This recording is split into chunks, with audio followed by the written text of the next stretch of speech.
My name is Victoria Lane, and last year, my own brother dragged me into court. He didn't just argue with me or send angry messages or even try to negotiate like an adult. Number.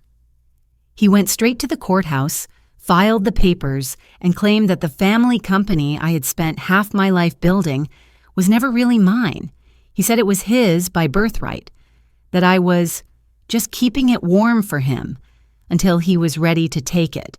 And when we faced each other in front of the judge, he wore a polished suit and played the victim so perfectly that even our parents sat beside him, nodding along, calling me selfish, ungrateful, cold-hearted. But I didn't cry. I didn't plead. Instead, I opened a binder I'd carried into that courtroom, and when the judge flipped through its pages, contracts, records, a recording that told the real story, the truth began to tear my brother's lies apart. But it didn't start there. It started months earlier on a September evening when I thought I was simply hosting a family dinner. Our family company was called Lane and Company. Logistics. Not glamorous, not flashy, but it was ours. My grandfather had started it with nothing but a truck and a dream. Over the decades, it grew small fleet, a couple of dozen employees, steady contracts, enough to give us stability, enough to build a name. But by the time I came of age, stability was slipping. The books were bleeding red ink. My father still sat at the head office, but his heart wasn't in the work. He wanted prestige, not payroll. He shook hands, he made speeches, but when it came to keeping the trucks on the road and the clients happy, that responsibility fell to me. For 15 years, I kept the company alive, while my brother, Ethan, bounced between business ventures that always seemed to collapse just when he needed more cash. He was the golden child, the one my mother called the future of the Lane name. He had charm, I'll give him that. A smile that could melt ice, stories that made strangers believe he was destined for greatness. But charm doesn't pay invoices. Charisma doesn't deliver freight, and speeches don't balance budgets. I did all of that, quietly, without applause, without even a thank you. And in my parents' eyes, none of it mattered. Because to them, Lane and Company was meant for Ethan. Always had been, always would be. I was just filling in. That September, I invited them all for dinner. My parents, Ethan, even his girlfriend at the time. I thought foolishly that maybe if they saw my home, saw how I lived, tasted the food I'd prepared with care, maybe they'd finally recognize me as more than just the daughter who kept things running. I roasted chicken with rosemary from my garden, baked bread until the kitchen smelled like warmth, set the table with candles and linen napkins. By 6 o'clock, everything was ready. By 7, they finally arrived. My mother walked in first, eyes sweeping the house like she was inspecting a hotel room she hadn't paid for. My father muttered a distracted hello, already scrolling his phone. Then Ethan entered late, of course. Perfect hair, expensive blazer, watch that glittered under the light. He kissed Mom on the cheek, clapped Dad on the back, then turned to me with that grin that always made people want to give him things. "Nice place, Vic," he said smoothly, like he was complimenting a hotel lobby. Cozy. Dinner was mechanical. My parents peppered Ethan with questions about his projects in Los Angeles, his contacts in New York. They laughed at his vague stories, nodded at his promises of investors and future millions. Not once did they ask me about the company. Not once did they mention the clients I'd landed, the contracts I'd saved, the payroll I'd fought to keep during hard times. I sat there invisible, in my own home. When dessert was cleared, my father leaned back in his chair and cleared his throat. His voice was calm, deliberate, the kind of tone he used when he thought he was being wise. "Victoria," he said, "we've been thinking. It's time for Ethan to step into his rightful role at the company." My fork froze halfway to my mouth. His rightful role? Dad nodded as if it were obvious. "You've done well holding things steady, but Ethan has the vision to take Lane and Company into the future. It's time you step back. Step back. The words burned in my ears. I looked at my brother. He didn't look surprised. In fact, he looked smug, like he'd been waiting for this moment. "Dad's right," Ethan said smoothly. "You've been a good caretaker. But Lane and Company was built by men for men. It was always meant for me. I'll take it to the next level." I set my fork down. "You haven't worked a single day in that office in over a decade. You don't even know how the payroll system works. Do you even know the names of our drivers?" Ethan smirked, sipping his wine. "Details. That's what people like you are for. But leadership, that's me." I felt heat rising in my chest. I've been running that company for 15 years. Without me, it would have collapsed years ago. And now you waltz in expecting me to hand it over? Absolutely not. My mother's voice cut in, sharp as a knife. "Don't be selfish, Victoria. You don't have a husband, no children. What do you need it for? Let your brother take his place. He's the future of this family." Her words hit me harder than I wanted to admit, but I didn't back down. This company isn't just a placeholder. It's mine. I kept it alive. I built it, and I won't hand it over. The room went cold. My father shook his head. "Ungrateful." My mother folded her arms. "Stubborn." And Ethan just leaned back in his chair, smiling like the cat that had already eaten the bird. That night, I walked them to the door without another word. My hands were shaking, but my voice was steady when I said goodbye. I thought that would be the end of it, a family fight that would cool down with time. But I was wrong. A week later, I found a thick envelope in my mailbox. Heavy, official. Inside, a civil court summons. Plaintiffs, Richard Lane, Margaret Lane, Ethan Lane, defendant, Victoria Lane. And in that moment, as the paper trembled in my hands, I realized this wasn't just family tension anymore. This was war. The envelope was heavier than it should have been. I remember standing in my kitchen, the morning sun spilling across the counter, turning the white paper into something blinding. My hands wouldn't stop trembling as I slid my finger under the seal. Inside, the words hit me like a punch. Plaintiffs, Richard Lane, Margaret Lane, Ethan Lane, defendant, Victoria Lane. For a few seconds, the letters blurred. I thought it had to be a mistake. Maybe the mail was delivered to the wrong house. But then my eyes caught the charge. Breach of implied family trust. Mismanagement of joint property. Failure to uphold family agreement. Family agreement? My stomach dropped. I had never signed such a thing in my life. I read through the rest of the document, each line worse than the last. They were suing me not just for control of the company, but for damages. According to their claim, I had withheld the business from Ethan, the rightful heir, while profiting from his birthright. I nearly laughed, the kind of laugh that tastes like blood in your mouth. Profiting. I had poured myself into that company. Worked nights, missed birthdays, skipped vacations, sacrificed relationships just to keep it afloat. If there had been profit, I would have felt it in my bank account. But all I ever saw was survival. And now they wanted to take it away. I sank into a chair, the papers shaking in my hands. The betrayal had weight. It wasn't abstract anymore. It was ink and signatures and legal threats. I flipped to the last page. My parents' names written in bold strokes, and beneath theirs, Ethan's signature clean, confident, not a single hesitation.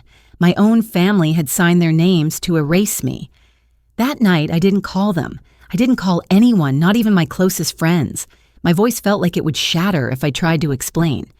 Instead, I sat in the quiet of my house, staring at the summons until the words carved themselves into my brain. By morning, I knew what I had to do. I drove downtown, past the fog hanging low over Portland's bridges until the courthouse towers loomed in the distance. The law firm listed on the papers was wedged between a mortgage office and a yoga studio, its glass doors gleaming like false promises. The receptionist barely glanced up when I entered. "Do you have an appointment?" "I'm here regarding a case," I said, forcing steel into my voice. "Filed under the name Victoria Lane." She tapped her keyboard, then nodded. One of our associates will see you shortly." Minutes later, a man appeared. Early 30s, tie askew, coffee cup clutched like a lifeline. "Ms. Lane, this way." His office was cramped, blinds half closed against the weak morning light.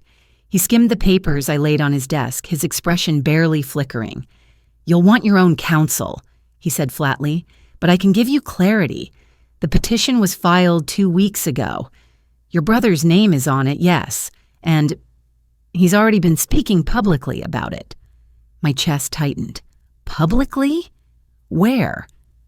"A podcast," the man replied. "Some local program about family business and betrayal."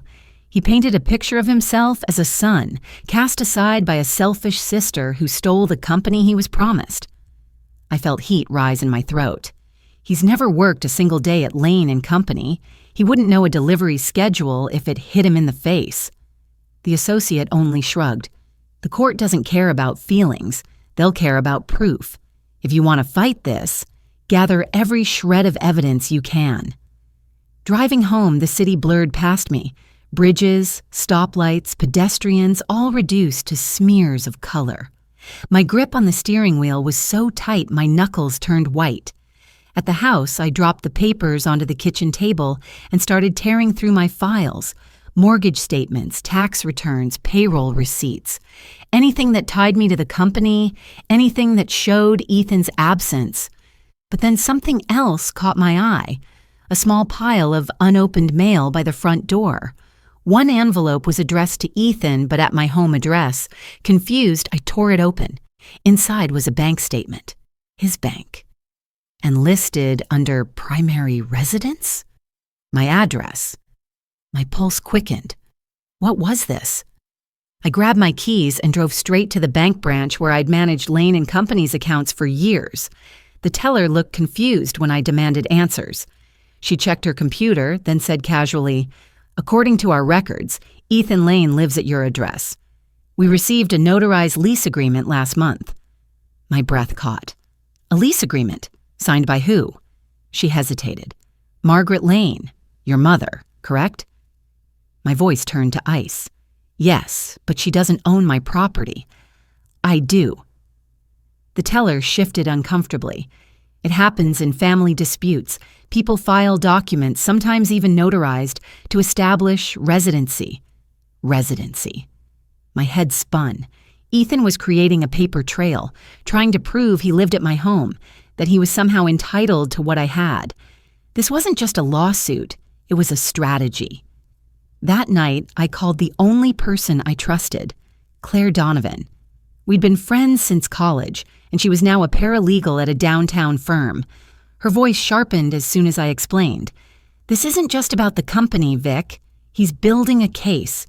You need to pull every scrap of evidence, emails, bills, witness statements, anything that proves you've been the sole operator." I hesitated. "Claire, do you remember Grandpa's will?" She was silent for a moment. Then, "Yes."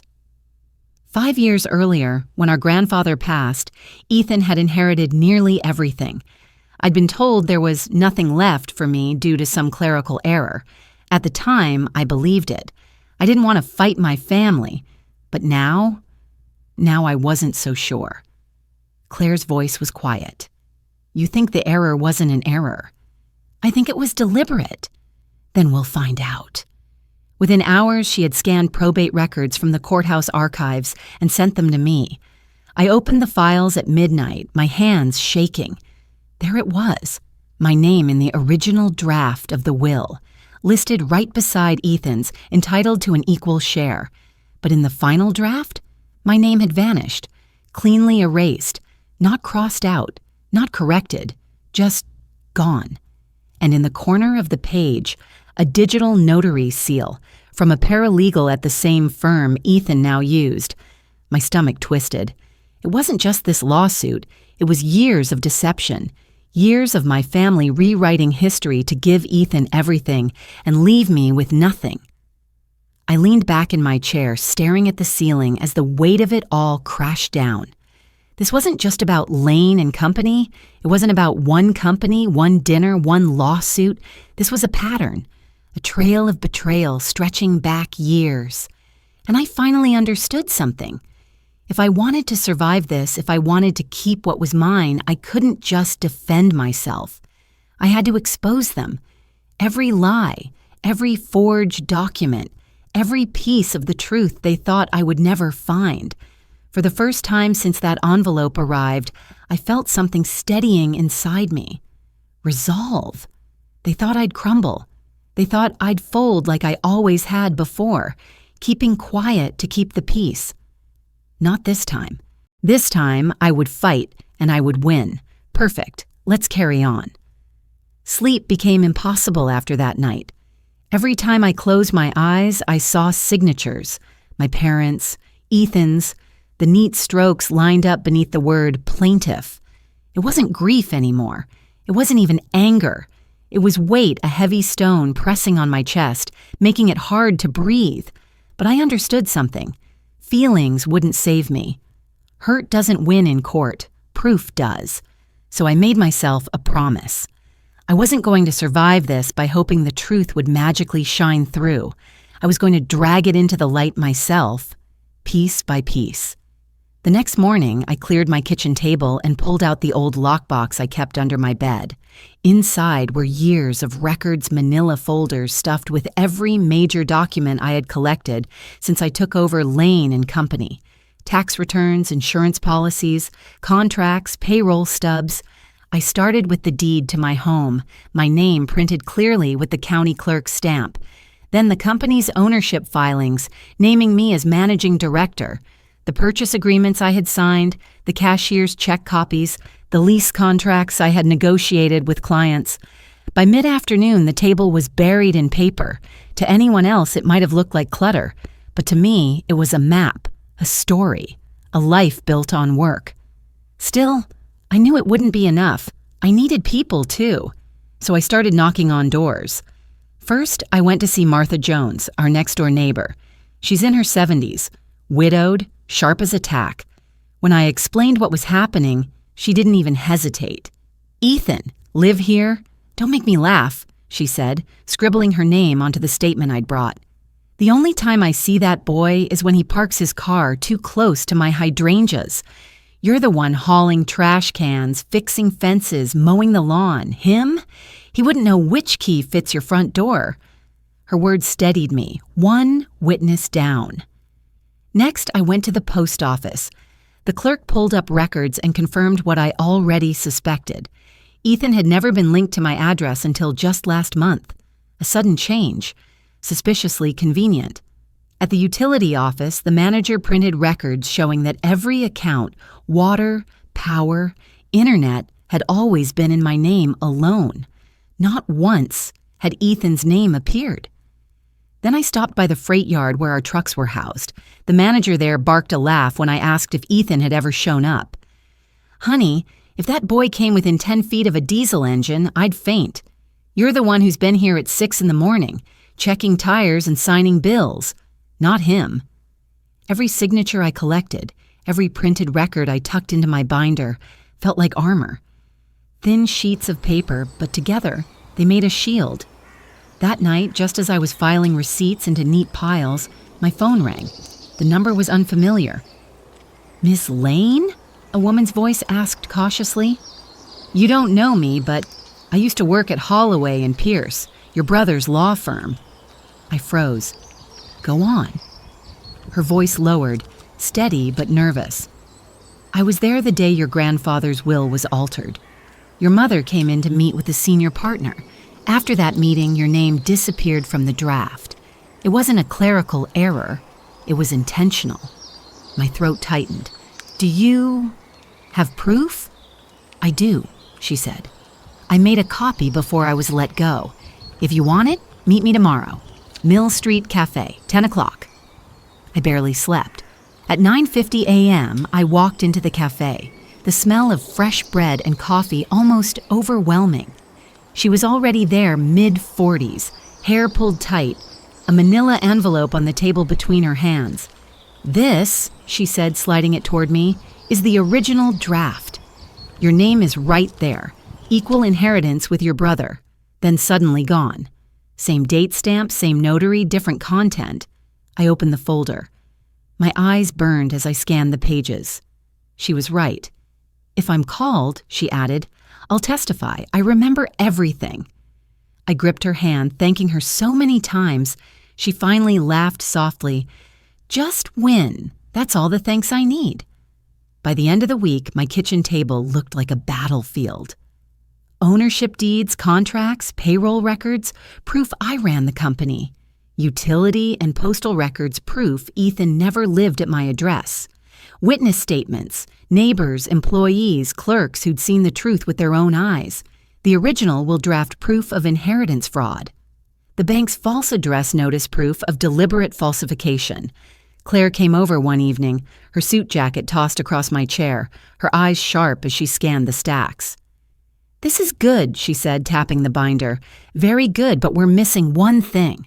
"What's that?" I asked. "Context. They're going to paint you as cold, selfish. The spin will be that you turned your back on your brother in his time of need. We need proof that you didn't, that you tried to help him and he squandered it." I thought for a moment.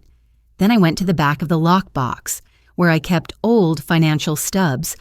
I pulled out a faded check copy, $10,000, written from my personal account to cover Ethan's debt 3 years earlier. Next, I opened my email archive and pulled up an old chain where I had introduced him to a potential employer, a friend who had been willing to give him a chance. Ethan never even replied. I laid them on the table. I did help, more times than I can count. He just didn't want help. He wanted handouts. Claire's eyes softened. Then that's our angle. This isn't about you abandoning family. It's about them crossing a line they can't uncross. Later that night, after Claire left, I stepped outside onto the porch. The city lights glowed faintly in the distance. But here, in the quiet of my little neighborhood, all I could hear was the rustle of leaves and the hum of crickets. For a moment, I imagined what life could have been if things were different. If my parents had looked at me with pride instead of disappointment. If Ethan had ever once thanked me instead of expecting more. But then I looked at the binder on the table behind me, its edges stuffed with documents, and I felt something settle in my chest. This wasn't just about a company anymore. It wasn't even just about land or money. It was about my right to exist in my own family's story, about not letting them write me out, the way they'd tried to with Grandpa's will. I had evidence now, real, solid, undeniable evidence, and I was ready to bring it to court. The following week, Ethan made his first move. I found out through an employee at Lane & Company that he'd been telling the staff I was stepping aside, that soon he would be in charge. Some of them believed him, some didn't, but the rumor spread fast. It stung. To have people I'd worked with for years look at me like I was just a placeholder. But instead of arguing, I doubled down on my work. I showed up earlier, stayed later, made sure payroll cleared on time, deliveries went out smooth. Because at the end of the day, evidence isn't just paper. It's people who can stand up in court and say she was there. She did the work. She kept it alive. And I knew, deep down, that when the time came, I wouldn't be standing alone.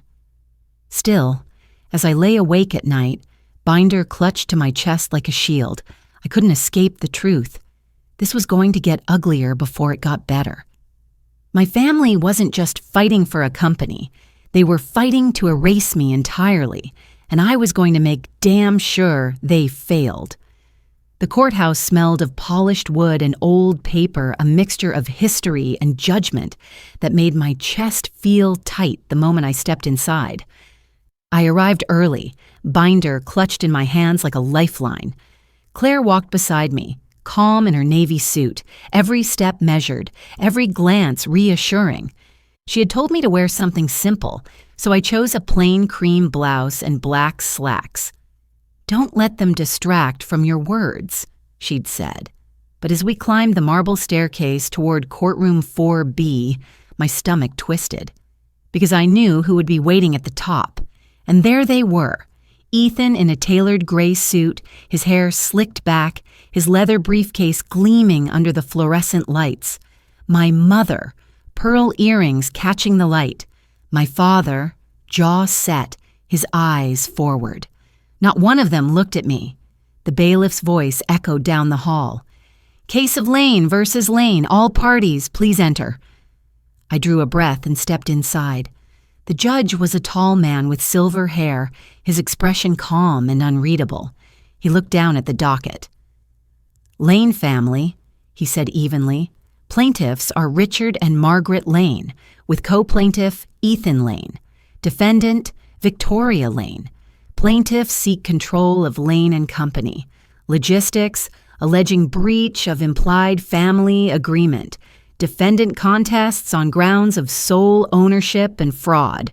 Fraud. The word rang out like a bell. At least the truth was in the air.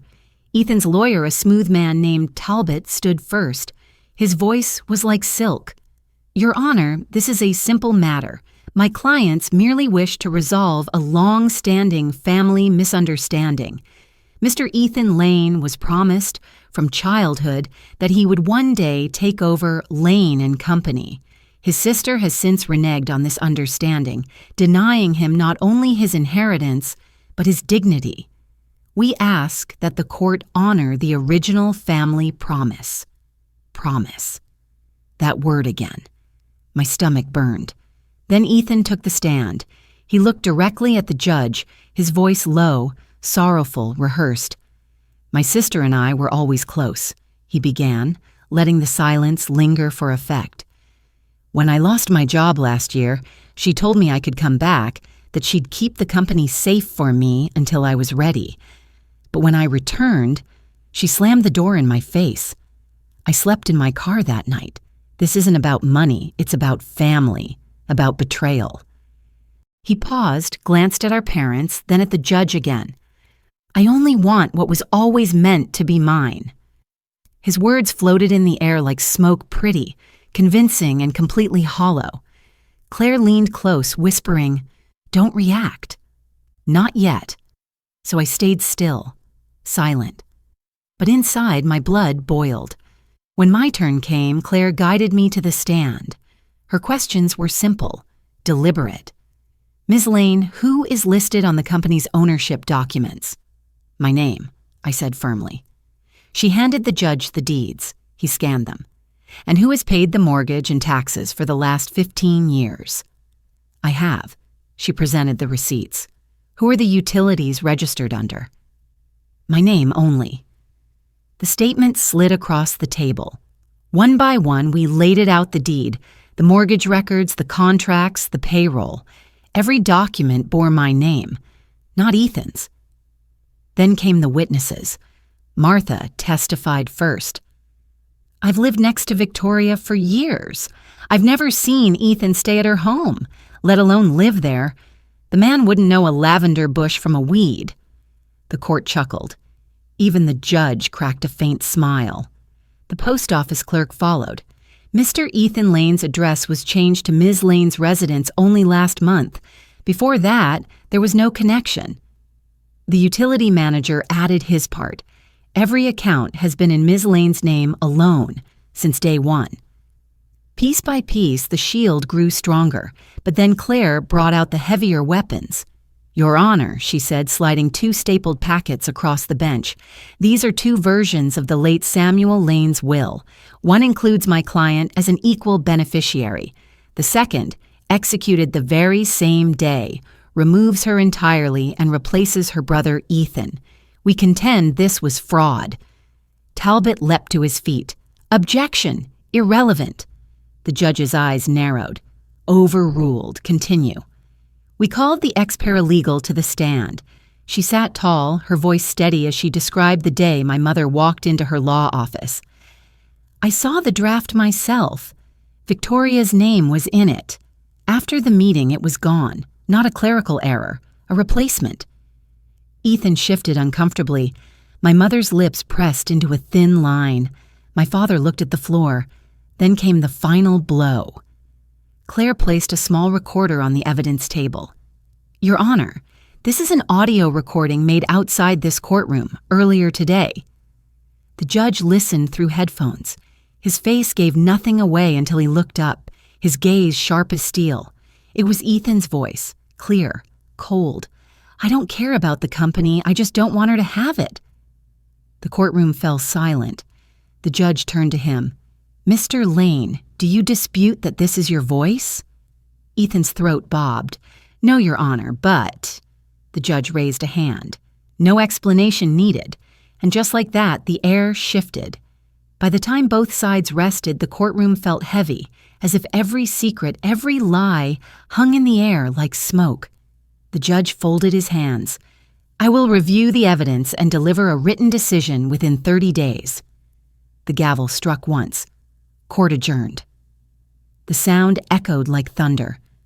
As we filed out, I passed my family in the hallway. For a moment, my eyes searched Ethan's face, hunting for the brother I used to know. The boy who once stayed up late with me building Lego castles. The boy who used to chase fireflies in our backyard. But he wasn't there. His eyes slid past me like I was a stranger. My mother refused to look at me. My father muttered something under his breath, too low to hear. And then they were gone. Outside, the autumn air was crisp, sharp against my lungs. Claire stopped at the top of the courthouse steps and turned to me. "You were steady," she said. "Clear. That matters. They'll try to settle now. Don't be surprised if you get a call." I shook my head. "I don't want a settlement. I want the truth on record." She smiled faintly. "Then we keep going."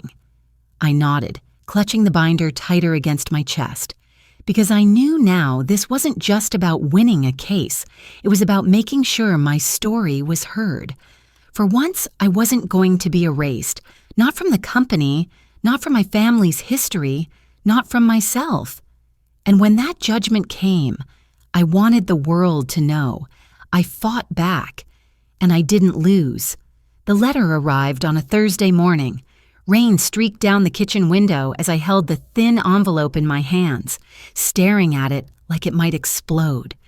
It felt almost too light for what it carried. Months of fear, weeks of preparation, a lifetime of betrayal. I poured myself a cup of coffee and sat at the table, staring at the seal. Part of me wanted to tear it open immediately. Another part wanted to hold on to this last moment of not knowing. Once I read those words, there would be no going back.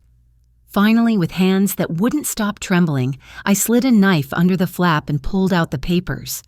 At the top, in bold letters, it read, "Decision of the Court." I took a breath and began to read. The property and business known as Lane and Company. Logistics remain in the sole ownership of the defendant, Victoria Lane. The plaintiff's claim of an implied housing agreement and family promise is without merit. Furthermore, the court finds evidence of intentional misrepresentation in the plaintiff's filings and refers the matter to the district attorney for review. I read it again and again. The words blurred as my vision filled with tears, not of sadness, but of release. Weeks of pressure unwound from my chest, my shoulders, my jaw. I had won, not just survived, won. An hour later, Claire knocked on my door, her umbrella dripping rainwater onto the porch. She took one look at my face and grinned. "Let me guess," she said. I handed her the letter. She skimmed it quickly, nodding. "Not just a win, this is a rebuke. The judge didn't just throw out their claim, he called them out. That doesn't happen often." The district attorney's review meant Ethan and my parents might face consequences far beyond losing the case. I wasn't sure how I felt about that yet, but I knew one thing. The truth was finally on paper, and this time, no one could erase me. That afternoon, my phone rang. Caller ID Mom. For a long moment, I just stared at the screen. Then I answered. Her voice was cool, formal, stripped of warmth. "Well," she said, "you got what you wanted." My throat tightened, but my voice stayed even. What I wanted was to keep what's mine. What I wanted was for you to stop lying about me in court. She sighed, sharp and heavy in my ear. Family should come before property. Family should come before fraud, I said quietly, but you made your choice. There was a pause. Then the line went dead. 2 days later, I saw Ethan in the grocery store parking lot. He was loading bags into the back of a rental car. For a second, he looked almost like the boy I used to know, his hair mussed by the wind, a faint smirk tugging at his lips. But when he saw me, the mask dropped. "You could have let it go," he said flatly. I stared at him. "You could have not tried to steal from me." His jaw tightened, but no words came. He shut the trunk hard and drove away without looking back. The weeks that followed felt different, lighter somehow. The company still had challenges, trucks to maintain, contracts to negotiate, employees to pay, but the air wasn't poisoned with fear anymore. I threw myself back into work, fixing the sagging fence at the yard, repainting the office walls, signing a new client that promised steady income for the next 3 years. And slowly, something shifted. Neighbors stopped by more often, bringing pies, jars of preserves, fresh eggs. Employees left thank you notes on my desk, small reminders that they saw what I had done, what I had fought for. One afternoon, Martha from next door stood with me at the edge of the freight yard, watching the trucks roll out. She placed a hand on my arm. "You fought for this place," she said simply. "It shows." Her words stayed with me. I kept the court papers in the same binder I had used to gather my evidence. Not because I wanted to relive it, but because I wanted a record. Proof that even when your own family tries to erase you, you can stand your ground. Sometimes, late at night, I would run my fingers over the edges of that binder and think, this is more than paper. This is survival, stitched together, one receipt, one witness statement, one hard-won truth at a time. And maybe, one day, if someone else found themselves sitting at a kitchen table with a heavy envelope and a racing heart, I could hand them that binder and say, "Here, this might help." But victory didn't erase the ache. There were nights I lay awake, remembering Christmas mornings when Ethan and I raced to open presents. Summer evenings when Dad grilled burgers and Mom brought out peach pie, still warm from the oven. Those memories belonged to someone else now, to a family that no longer existed. I had kept my company, but I had lost them, and maybe I had never really had them at all. Still, when spring came, the air seemed fresher. I hosted small gatherings at the office barbecues for employees, community nights for neighbors. Laughter filled spaces that had once echoed with tension. It wasn't the family I was born into, but it was a family all the same, one that showed up without asking what was in it for them. I found peace in small things, the hum of trucks leaving at dawn, the steady rhythm of payroll clearing on Fridays, the way the office smelled of fresh coffee on Monday mornings. I had fought for this, and I had kept it. One evening, I sat on my porch with a cup of tea, the sun setting over the city skyline. The binder lay on the table beside me, the court's verdict resting at the very top.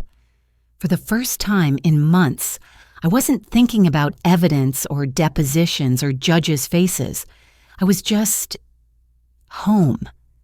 And as the light faded, I realized something. Winning wasn't about money. It wasn't about power. It was about refusing to let someone else write my story for me. For once, my life was mine, entirely undeniably mine, and that was worth more than any verdict. It's strange how quiet life feels when the storm finally passes. For months, every day had been a battle filing motions, chasing down evidence, rehearsing testimony until the words stuck to my tongue like ash. Now, I woke up to silence, no urgent calls from Claire, no looming court dates circled in red on my calendar, just the simple hum of my alarm clock and the steady rhythm of trucks warming up in the yard. The company was mine. Legally, officially, unshakably mine. But peace isn't just a verdict. It's something you build, slowly, brick by brick. The first brick came the morning I decided to repaint the company sign. It had stood at the entrance for decades. The wood faded, the letters chipped from weather and time. For years, Dad promised he'd fix it, but somehow never did. It always felt like one of those someday projects, something we'd get around to once everything else settled down. Now, it was my someday. I rolled up my sleeves, bought a can of dark green paint, and spent an afternoon on a ladder, carefully tracing each letter. Lane and company. Logistics. The brush left clean, bold strokes across the weathered wood. When I climbed down and stepped back, I felt something shift inside me. This wasn't just fixing a sign, this was claiming it, declaring to the world and to myself that the lane name still meant something. Not his, not theirs. Mine. The second brick came in the form of people. In the months after the trial, I saw clearly who had stood beside me and who had vanished. Martha, my next-door neighbor, still brought by homemade jam.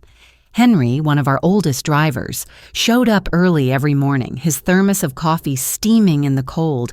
Claire remained my fiercest ally, still sharp, still relentless, but now more like a sister than just my lawyer.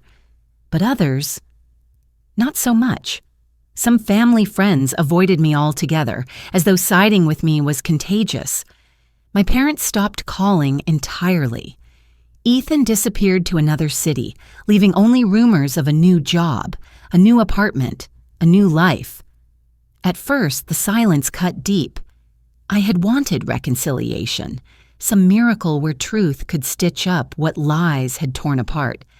But I learned something in those months. Not every wound can close, and maybe not every wound should. So instead of waiting for them, I built something new. I organized Friday lunches for the staff, cooked big pots of chili in the break room, and invited their families. I opened up the yard for community events, flea markets, food trucks, school fundraisers. Slowly, laughter and music filled spaces that had once been heavy with fear. I hadn't just defended a company. I had created a family where anyone willing to stand with me belonged. The third brick was forgiveness, not for them, but for myself. For a long time, I blamed myself for not seeing Ethan's betrayal sooner, for trusting too easily, for believing that family bonds were stronger than greed. But one evening, I sat on the porch with a glass of wine, watching the sky fade from gold to purple, and it hit me. Trust isn't weakness. Love isn't a mistake. The mistake belonged to those who twisted that trust, who took that love and used it as a weapon. I would not carry their sins as my shame anymore. Months turned into a year. The company thrived. We landed a contract with a regional grocery chain doubling our fleet. I hired 3 new drivers, a new mechanic, and an office assistant who kept me sane during tax season. There were still long nights, still moments when the weight of responsibility pressed hard on my shoulders. But this time, it was a burden I chose, and that made all the difference. One evening, after signing a deal that would secure us steady work for the next 5 years, I walked into my office, shut the door, and just stood there. The desk was mine. The chair was mine.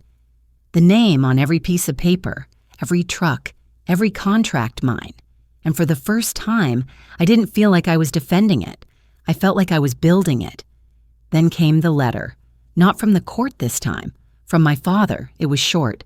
Just a few lines written in his neat, deliberate handwriting. We were wrong. We should not have done what we did. Ethan made his choices and we made ours. We've lost too much already. If you ever want to talk, the door is open. I read it once, twice, 3 times. Part of me wanted to crumple it, to let the words mean nothing. Another part longed to run to their doorstep, to collapse into my mother's arms like I was 10 years old again. But I didn't do either. I folded the letter neatly and slid it into the binder that held all the court documents. It belonged there, part of the story, but not the ending. Maybe someday I'd answer, maybe not. For now, I was at peace, letting the silence hold what words couldn't. The last brick, the one that finally made me feel whole again, came on a Saturday morning. I was walking the yard, clipboard in hand, checking the trucks before they rolled out. The sun was just rising, casting everything in shades of amber. One of the younger drivers, Jake, called out, "Hey boss, we good to go?" Boss. The word hung in the air, warm and solid. Not meant as a jab, not meant with sarcasm, just truth.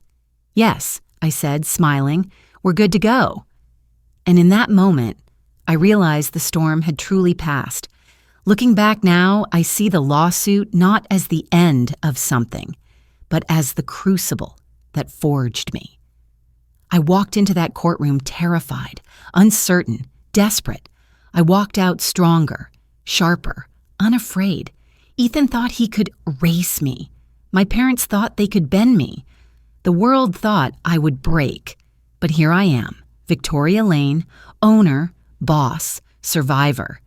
And if anyone ever tries to take what's mine again, they'll learn the same truth Ethan did. I don't just fight back, I win. Family, a word that should mean love, loyalty, and trust. But for Victoria, it became the battlefield where betrayal, greed, and truth collided. Her brother tried to strip away everything she had: her company, her legacy, her identity. But instead, the courtroom became the place where masks shattered and the truth could no longer hide. Victoria walked away not just with her company, but with her dignity, her strength, and a fire that no betrayal could ever extinguish. And maybe that's the cruel irony of life sometimes. It takes losing family to discover who you really are. This story isn't just about a company, it's about self-respect and the quiet strength it takes to hold on when the world pushes back. Thank you for watching. If this spoke to your heart, please like, share, and subscribe. And remember, your love, your truth, your place are worth defending.